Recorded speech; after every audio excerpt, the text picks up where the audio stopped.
ఎవరు ఆస్తి ఎవరు అనుభవిస్తున్నారు?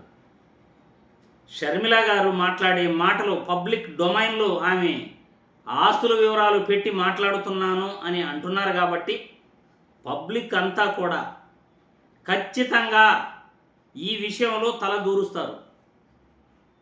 ఎందుకంటే ఎవరిది న్యాయం ఎవరిది న్యాయం కాదు, ఎవరు తప్పుగా మాట్లాడుతున్నారు, ఎవరు తప్పు చేస్తున్నారు మాట్లాడే హక్కు ప్రజలకు ఉంది. ఎవరు ఆస్తి ఎవరు అనుభవిస్తున్నారు? షర్మిల గారు సమాధానం క్లారిటీగా చెప్పాలి.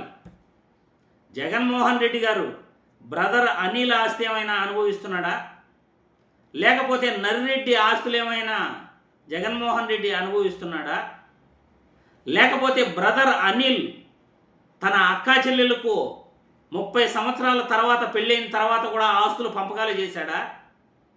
పోని వైఎస్ సునీతమ్మ భర్త నర్రెడ్డి రాజశేఖర్ రెడ్డి వాళ్ళ సోదరులకు వాళ్ళ చెల్లెళ్లకు పెళ్ళైన 30 సంవత్సరాల తర్వాత ఆస్తిలో భాగం కావాలని వాళ్ళు అడిగితే వీళ్ళు దారాదత్తం చేశారా? వీళ్ళేమన్నా ఎవరు ఆస్తి కోసం ఎవరు పోరాడుతున్నారు, ఎవరు ఆస్తి కోసం ఎవరు అనుభవిస్తున్నారు? షర్మిల సమాధానం చెప్పాలి ప్రజలందరికీ కూడా. షర్మిల అన్న ఆస్తి కోసం ఈరోజు పోరాడుతుందా, లేకపోతే తన తండ్రి ఆస్తి కోసం షర్మిల పోరాడుతుందా? వైఎస్ రాజశేఖర్ రెడ్డి గారు తన 4 మనవళ్ళు మనవరాళ్లకు ఆస్తి పంపకాలు చేశాడు అని షర్మిల చెబుతూ ఉంది.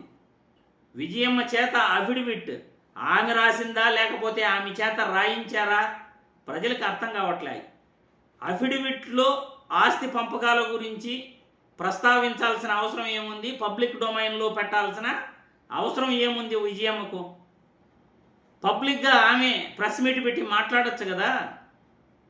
అప్పుడు సమాధానాలు కూడా ప్రెస్ మీట్లో జర్నలిస్టులు ఆమెను క్వశ్చన్లు అడుగుతారు, ఆ క్వశ్చన్లు కూడా సమాధానం చెప్పాల్సి ఉంటుంది.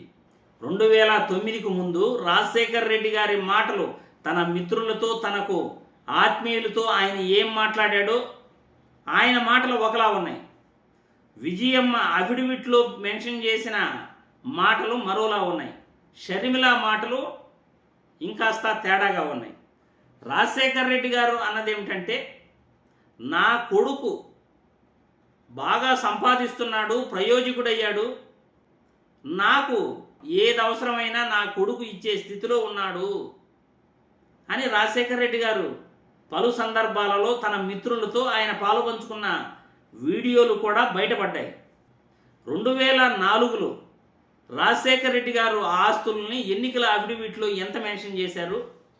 2009 వచ్చేసరికి ఆ ఆస్తులు 2009లో ఆయన మెన్షన్ చేయలేదు ఎన్నికల అఫిడవిట్లో. అంటే ఆస్తి పంపకాలు 2009 ఎన్నికల ముందే ఆస్తి పంపకాలు అనేటివి జరిగిపోయినాయి. తల్లిదండ్రుల కుటుంబం నుండి పెళ్లి చేసుకొని వెళ్ళిపోయిన ఆడబిడ్డ 30 సంవత్సరాల తర్వాత మళ్ళీ ఆస్తిలో వాటా కావాలి అంటుందంటే చట్ట ప్రకారం, భారతదేశ చట్ట ప్రకారం అవి వర్తిస్తాయా? ఆమెకి చట్టాలు ఆమెకి అనుకూలంగా ఉంటాయా?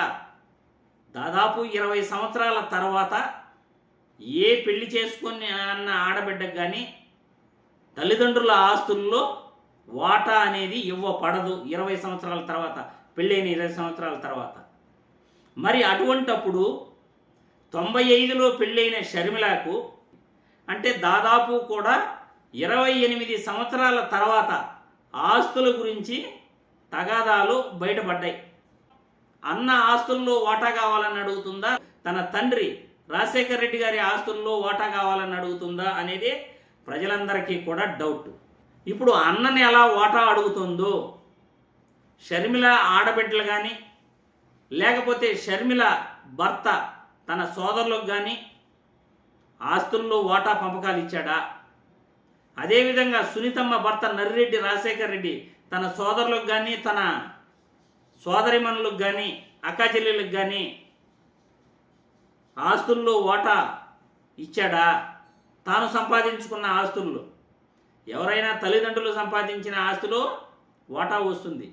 కానీ ఇక్కడ జగన్మోహన్ రెడ్డి తన చెల్లెలిపైన అభిమానంతో 236 కోట్లు తన చెల్లెలకు బహుమానంగా ఇవ్వటం జరిగింది.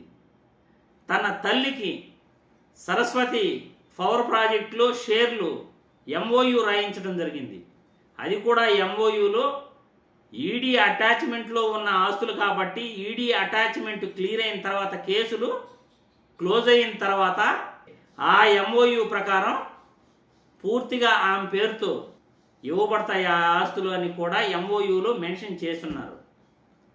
కానీ షర్మిల అన్నకు తెలియకుండా తల్లికి రాసిన ఆస్తులను, షేర్లను తన పేరుతో బదలాయించుకుంటే, ఈడీ అటాచ్మెంట్లో ఉన్న ఆ ఆస్తులు వేరే వాళ్ళతో బదిలీ అయితే జగన్మోహన్ రెడ్డి బెయిల్ రద్దు అవుతుంది, జగన్మోహన్ రెడ్డి జైలుకి వెళ్లాల్సి ఉంటుంది.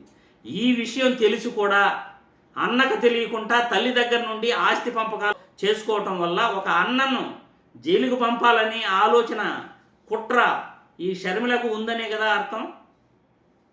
నీకు 236 కోట్లు తన సంపాదించిన ఆస్తుల్లో నుండి క్యాష్ రూపంలో నీకు ఇచ్చి కూడా నీకు విశ్వాసం లేకుండా తల్లికి ఎంఓయు రాయించిన షేర్లను నీ పేరుతో బదిలీ చేసుకున్నావంటే, అది కూడా అన్నకు తెలియకుండా, అన్న జైలుకు వెళ్తాడు, అన్న బెయిల్ రద్దు అవుతుంది, బెయిల్ రద్దు అయితే జైలుకి వెళ్తాడు అని తెలిసి కూడా నీ పేరుతో బదలాయించుకున్నావంటే అది పక్కాగా మోసం కదా, అది దొంగతనం లాంటిది కదా.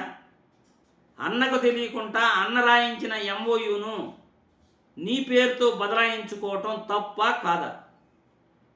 జగన్మోహన్ రెడ్డి నర్రెడ్డి ఆస్తులు కానీ లేకపోతే బ్రదర్ అనిల్ ఆస్తులు కానీ అనుభవించట్లేదు కదా. తాను సంపాదించుకున్న ఆస్తుల్లో ఆయన ఈరోజు వ్యాపార లావాదేవీల్లో సంపాదించుకునే ఆయన బతుకుతున్నాడు. నీకు ఇచ్చిన ఆస్తుల విలువ ఏమాత్రం జగన్ కన్నా తక్కువేం కాదు. బంజారా హిల్స్ రోడ్ నెంబర్ 2లో నీకు ఇల్లు ఇచ్చారు, 2 హైడ్రో ప్రాజెక్టులు ఇచ్చారు, విజయవాడలో యువరాజు థియేటర్లో వాటా ఇచ్చారు, ఇడుపులపాయలో 51 ఎకరాల భూమి ఇచ్చారు, కోడూరులో 91 ఎకరాల వ్యవసాయ భూమి ఇచ్చారు, కోడూరులోని రాజారెడ్డి ఇంటి స్థలం నీ పేరుతో ఇచ్చారు. మరి ఇన్ని ఆస్తులు ఇచ్చి కూడా మళ్ళీ అన్న వాటాలో నువ్వు దూరి కొట్లాడుతున్నావంటే, అన్న ఆస్తుల్లో నీకు భాగం కావాలంటున్నావంటే, నీ ఆస్తులు మాత్రం చెక్కు చెదరకూడదు, ఎవరికి భాగం ఇవ్వకూడదు, అన్న ఆస్తుల్లోనే నీకు భాగం కావాలి. ఇది ఎంత దుర్మార్గమో! ఇటువంటి ఆడబిడ్డలు ఇంకెవ్వరికి కూడా ఉండకూడదు, ఇంకెవ్వరికి కూడా లోకంలో ఇటువంటి ఆడబిడ్డలు ఉండకూడదు.